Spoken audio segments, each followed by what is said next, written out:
First ever factory outlet, Chandanagar, Mukunda Jewelers, opening soon. No making charges.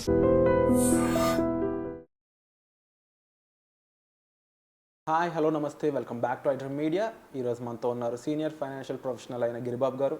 So ఈరోజు audience క్వశ్చన్లోంచి ఒక question తీసుకున్నామండి. మనం every week audience poll conduct చేస్తాము. ఇందులో ఫైనాన్షియల్గా మీకున్న డౌట్స్ని మన కామెంట్ సెక్షన్లో మెన్షన్ చేసినట్లయితే అందులో ఉన్న ఒక బెస్ట్ క్వశ్చన్ తీసుకొని మన సర్టిఫైడ్ గెస్టులతో మనం దానికి సంబంధించి ఒక ఆన్సర్ తెప్పిస్తాం అనమాట. సో ఈరోజు ఆ క్వశ్చన్ ఏంటో వినండి, పూర్తిగా చూడండి ఎపిసోడ్ అంతా కూడా. సో నమస్కారం గురువు గారు. నమస్తే అండి. ఫైనాన్షియల్గా మీరు ఎన్నో విషయాలు ఇప్పటి వరకు షేర్ చేసుకున్నారు జనాలతో. మీరు ఇచ్చే ఫైనాన్షియల్ ప్లానింగ్, ఫైనాన్షియల్ లెసన్స్ కోసం చాలామంది ఎదురు చూస్తూ ఉన్నారనమాట. అయితే ఈరోజు ఒక ఫైనాన్షియల్ ప్లానింగ్కి సంబంధించిన ఒక క్వశ్చన్ రాజమండ్రి నుంచి శ్రీనివాసరావు గారు అడిగిన క్వశ్చన్ ఏంటి అంటే, ఆయన భార్య కోరికంట ఒక విల్లా కొనడం.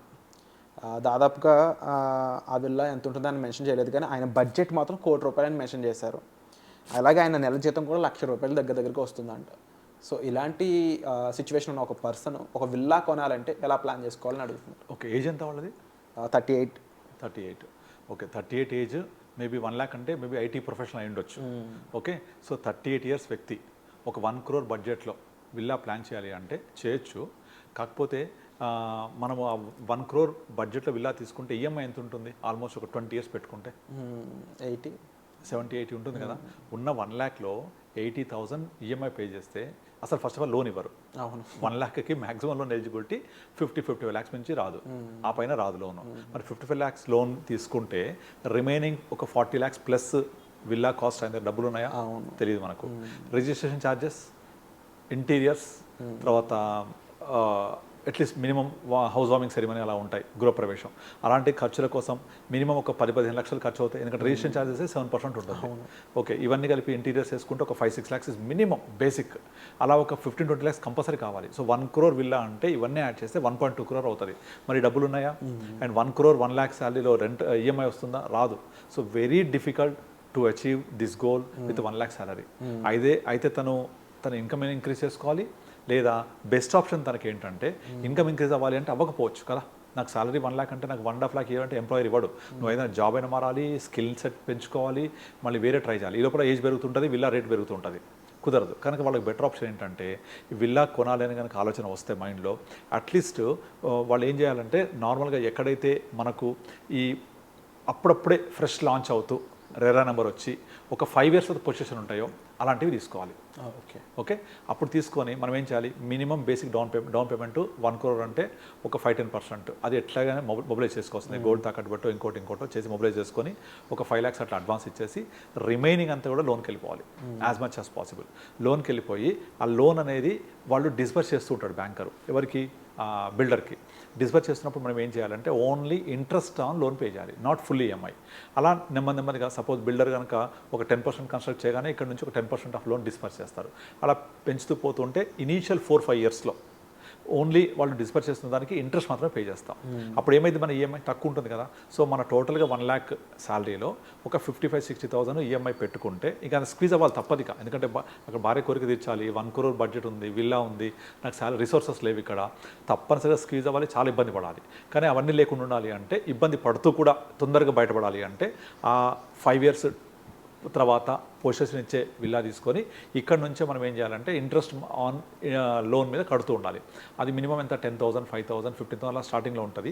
ఈ డిఫరెన్స్ అమౌంట్ ఆఫ్ టోటల్గా ఏదైతే ఉంటుందో మనం ఒక ఈఎంఐ ఒక 55 అనుకుందాం, 55-60 అది నేను ముందు నుంచే కడుతున్నా అని ఫీల్ అయిపోయి అందులో ఇంట్రెస్ట్ పార్ట్ 10,000 పోతే రిమైనింగ్ అమౌంట్ ఎస్ఐపి చేయాలి. ఓకే, ఆ ఎస్ఐపి అనేది ఒక 4-5 years కంటిన్యూ చేయాలి. మీరు ఒక 40,000 ఎస్ఐపి ఒక 5 years కంటిన్యూ చేస్తే సంవత్సరం మనం ఒక 5 lakhs ఇన్వెస్ట్ చేసినట్టు అవుతుంది. 40,000 into 12 months అంటే 5 lakhs. అట్లా ఒక 4-5 years, మన టైం 5 years ఉంది కదా, ఒక 5 yearsలో 25 lakhs మనం ఇన్వెస్ట్ చేస్తాం. ఈ 5 yearsలో 25 lakhs కనీసం ఒక 35-40 lakhs అవుతుంది. మన దగ్గర 40 lakhs ఉంది కదా, ఇది దగ్గర పెట్టుకొని 5 years తర్వాత పొజిషన్ వచ్చినప్పుడు ఈఎంఐ స్టార్ట్ అవుతుంది, ఫుల్ ఈఎంఐ. అప్పుడు సిప్ ఆపేసేయాలి. ఆపేసి మన సేమ్ బడ్జెట్ ఏదైతుందో 50,000 దాన్ని ఈఎంఐకి రూట్ చేసేసేయాలి.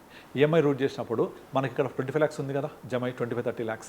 ఈ అమౌంట్ని మనము నెమ్మదిగా అలా వదిలేస్తే ఒక 3-4 yearsకి పెరుగుతూ ఉంటుంది. అది మేబీ 4-5 years తర్వాత 15% రిటర్న్ తీసుకుంటే మీకు కనీసం ఒక 70-80 lakhs అవుతుంది.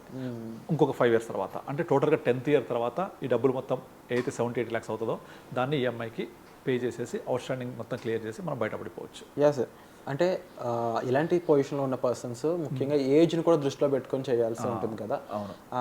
వీళ్ళు మీరు చెప్పారు ఇప్పుడు ఈఎంఐ ఇంతకుముందు ప్రీవియస్ ఎపిసోడ్లో 30 years ఇస్తారండి మ్యాక్స్ టు మ్యాక్స్. అలా కూడా చేయొచ్చు కానీ అక్కడ ప్రాబ్లం ఏమైపోతుందంటే 38 years వ్యక్తికి 30 years పెట్టుకుంటే ఫస్ట్ ఆఫ్ ఆల్ అంత దూరం రాదు కదా, ఆల్రెడీ 38 కదా, 38 కాబట్టి మాక్సిమం 20 years నుంచి రాదు. అందుకని ఏం చేయాలంటే వీళ్ళు ఇమీడియట్ పొజిషన్ ఉండే విల్లా కాకుండా 5 years తర్వాత పొజిషన్ వచ్చే విల్లా తీసుకోవాలి.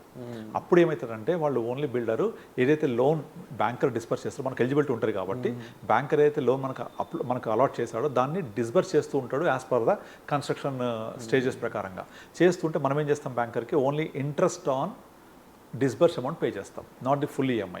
అది తక్కువ ఉంటుంది. తక్కువ ఉన్నప్పుడు మన టోటల్ 1 lakhలో ఈఎంఐ ఎంత ఉంటుంది, 55,000-60,000 వరకు ఉంటుంది కదా, అందులో ఒక 5,000 10,000 ఇంట్రెస్ట్ ఆన్ లోన్లో కడుతూ ఉండి డిఫరెన్స్ అమౌంట్ అయితే 40,000 ఉంటుందో ఇంకా అవుట్ ఆఫ్ 50,000 అనుకుంటే ఆ 40ని ఎస్ఐపి చేసేసేయాలి. ఆ 40,000 ఎవ్రీ ఇయర్ 40,000 per month అంటే సంవత్సరానికి ఒక 5 లక్షలు, ఒక 5 years పాటు కంటిన్యూ అయితే 20 లక్షలు అవుతుంది మొత్తం ఇన్వెస్ట్మెంట్. 25 అలా వదిలేసేయాలి 5 years తర్వాత. ఎందుకంటే బడ్జెట్ లేదు మన దగ్గర, మనం 5 సంవత్సరాల తర్వాత ఈఎంఐ స్టార్ట్ అయిపోతుంది కదా, ఫుల్ ఈఎంఐ లోన్ మొత్తం డిస్బర్స్ అయిపోయి ఉంటుంది కదా, అయిపోయినప్పుడు ఫుల్ ఈఎంఐ స్టార్ట్ అయితే మన డబ్బులన్నీ దానికి వెళ్ళిపోతాయి, ఇక మన దగ్గర డబ్బులు ఉండవు. ఇక అప్పుడు ఏదైతే ఈ జమ అయిందో 5 years 25 lakhs పెరుగుద్ది కదా, పెరిగి 5th year తర్వాత ఒక 35 lakhs దాకా ఉంటుంది. అక్కడ నుంచి మళ్ళీ ఒక 5 years టైం ఇస్తే మళ్ళీ డబుల్ అవుతుంది, అది ఒక 70 lakhs దాకా అవుతుంది. సో నీ దగ్గర కార్పస్ జమ అయింది కదా 70 lakhs, ఆ కార్పస్ని అయితే పే చేయడమో లేకపోతే ఎస్డబ్ల్యూపీ తీసుకొని మీ ఈఎంఐని పే చేయడమో లేకపోతే అప్పటికి శాలరీ కొంచెం పెరుగుద్ది, అట్లా కొంచెం కంఫర్ట్ జోన్లో ఉండొచ్చు. అంతేగాని 1 lakh శాలరీ పెట్టుకొని నేను ఇమీడియట్లీ పొజిషన్ తీసుకునే ఇది విల్లా తీసుకుంటా అంటే మాత్రం అసలు పాసిబుల్ అవ్వదు. ఎందుకంటే ఇమీడియట్ పొజిషన్ తీసుకుంటే ఇమీడియట్లీ ఫుల్ లోన్కి ఈఎంఐ బ్లాక్ అయిపోతారు. రెండోది నీకు 1 crore లోన్ రాదు, ఫస్ట్ ఆఫ్ ఆల్ 1 lakhకి 55-60 నుంచి రాదు. డిఫరెన్స్ అమౌంట్ ఎవరు ఇస్తారు, ఎవరు ఇవ్వరు. కనుక మీరు ఒక 5 years డౌన్ ద లైన్లో పొజిషన్ వచ్చే ఇల్లు తీసుకుంటే ఫుల్గా పే చేయక్కర్లేదు, ఇంట్రెస్ట్ ఆన్ డిస్బర్స్ అమౌంటే పే చేస్తాం. పే చేయడం వల్ల అప్పుడు వాళ్ళకు తక్కువ అమౌంట్ డిస్బర్స్ అవుతుంది, రిమైనింగ్ క్యాష్ ఇన్ ఫ్లో ఉంటుంది కదా దాన్ని సిప్ చేసుకోవాలి. ఒక 5 years స్క్వీజ్ అవ్వాలి. ఇలా స్క్వీజ్ అయ్యి 5 years తర్వాత స్టార్ట్ అయ్యే ఈఎంఐని ముందు నుంచే కడుతున్న ఈఎంఐ అనుకొని ఒక 10,000 or 15,000 ఇంట్రెస్ట్కి పంపించి రిమైనింగ్ అమౌంట్ సిప్ చేసుకుంటూ వెళ్ళాలి. ఈ లోపల స్కిల్ సెట్ పెంచుకొని శాలరీ పెంచుకోవాలి. కొంచెం శాలరీ 1 lakhని 1.2 1.3 పెంచుకుంటూ ఉండాలి. దాన్ని కూడా ఎస్ఐపి చేసుకుంటూ ప్రాపర్గా ప్లాన్ చేసుకోవాలి ఫస్ట్ 5 years. ఇక తర్వాత ఫుల్ ఈఎంఐ స్టార్ట్ అయిపోతుంది, డిస్బర్స్ అవుతున్న తర్వాత ఇక ఈ అమౌంట్ పెరుగుతుంది కదా, దాన్ని మెల్లమెల్లగా పెరిగిన అమౌంట్ని ఒక 10 years తర్వాత కట్టేసేయాలి. వాళ్ళకు కట్టేయడమో లేకపోతే దాన్ని ఎస్డబ్ల్యూపీ తీసుకొని వాళ్ళు ఈఎంఐ తెచ్చడమో చేసుకోవచ్చు. అట్లా చేసుకుంటే మనకి ఇబ్బంది లేకుండా వెళ్ళిపోవచ్చు. Wonderful sir. అండ్ పరిస్థితికి తగ్గట్టు ప్లాన్ చేసుకోమని చెప్తాను. ఎగ్జాక్ట్లీ. అండ్ మీరు చెప్పిన వాటిలో లోన్ విషయం అయి ఉండొచ్చు, లేదంటే కాస్త దాన్ని పోస్ట్ పోన్ చేసి మంచి ఇన్వెస్ట్మెంట్ చేసుకోవడం అయి ఉండొచ్చు. నేను ఇది ప్రాక్టికల్ చేశాను. ఇది ఒక క్లయింట్కి సేమ్ ఇదే 5 years తర్వాత పొజిషన్ వచ్చే ఫ్లాట్ తీసుకొని ఇప్పుడు ఏదైతే ఈఎంఐ పే చేయడానికి రెడీగా 1 lakh వరకు పే చేసే కెపాసిటీ ఉంది, శాలరీస్ 2 lakhs, ఆ టోటల్ అమౌంట్ ఎస్ఐపి చేంజ్ చేశాను 1 lakh ఆల్రెడీ చేంజ్ చేసి ఓన్లీ ఇంట్రెస్ట్ ఆన్ డిస్బర్స్మెంట్ కడతాం. కానీ లక్ ఏంటంటే ఆ బిల్డరు ఇంట్రెస్ట్ కూడా వాళ్ళు పే చేస్తున్నారు, బిల్డర్ పే చేస్తున్నాడు, ఆఫర్ ఉంది దాంట్లో. కనుక అతను ఆ 2-3 years వరకు పే చేసే అవసరం కూడా లేదు, అదంతా ఈఎంఐ కడుతున్నాను అనుకొని సిప్ స్టార్ట్ చేస్తూ ఉన్నాడు. నెక్స్ట్ 4 years తర్వాత ఈ సిప్ అమౌంటే 1 lakh కాబట్టి దగ్గర ఒక మనము 4 yearsలో ఆల్మోస్ట్ 48 lakhs మనం ఇన్వెస్ట్ చేస్తాం, అది ఒక 78 lakhs అవుతుంది. 5th 6th year తర్వాత ఇక్కడ 1 crore ఉంటుంది, లోన్ కూడా 1.2 crore ఉంటుంది. ఆల్మోస్ట్ లోన్కి ఎంత అమౌంట్ ఉందో అంత ప్యారలల్ అమౌంట్ అసలు బిల్డప్ అయిపోయి ఉంటుంది. సో ఇబ్బంది లేదు మనకి, సెక్యూర్గా ఉంటారు. అట్లా మనం 1 lakh బడ్జెట్లో చేయాలంటే కష్టం. కనుకనే 5 years టైం తీసుకొని పొజిషన్ దొరికితే మనకు విల్లాస్ అన్ని కూడా 5 years పొజిషన్ తర్వాత ఇచ్చే ఉంటాయి, అలాంటివి పట్టుకోవాలి మంచి లొకేషన్లో తీసుకొని. ఈ ఫస్ట్ 5 years పాటు మనం ఓన్లీ ఇంట్రెస్ట్ కట్టుకుంటూ వెళ్ళాలి. డిఫరెన్స్ అమౌంట్ ఈఎంఐ కడుతున్నా అని మైండ్లో ఉంటుంది కాబట్టి సిప్ చేసుకోవాలి. సో బేసికల్లీ మేము SIP plus EMI, that is the best concept. Wonderful sir. So విన్నారు కదండి హన్సర్ సార్ నుంచి అయితే రైట్ ఇన్వెస్ట్మెంట్ ప్లానింగ్ కోసం అయితే మీరు తప్పకుండా గిరిబాబు గారిని సంప్రదించవచ్చండి, డిస్ప్లే అవుతున్న నెంబర్స్ కాల్ చేసి. సో అదేవిధంగా సార్ చెప్పిన ఆన్సర్ విన్నారు కదా, ఎలాంటి టైంలో ఎలా ఇన్వెస్ట్మెంట్ చేయాలి, అవసరంకి తగ్గ డబ్బులు లేనప్పుడు పోస్ట్ పోన్ చేసి దాన్ని ఏ విధంగా ఇన్వెస్ట్మెంట్కి ఉపయోగించుకోవాలి టైంని అనేది. సో ఇలాంటి ఎన్నో ఎపిసోడ్స్ మరి మీ ముందుకు రాబోతున్నాయి. ఇక మీకంటూ స్పెసిఫిక్గా ఏదైనా పర్సనలైజ్డ్ డౌట్స్ ఉన్నా సరే కామెంట్ సెక్షన్లో మెన్షన్ చేయండి, అందులో బెస్ట్ క్వశ్చన్ ఒకటి తీసుకొని సార్తో ఎపిసోడ్ చేయడం జరుగుతుంది. సో వచ్చే ఎపిసోడ్లో మళ్ళీ కలుద్దామండి. Thank you so much. Thank you అండి.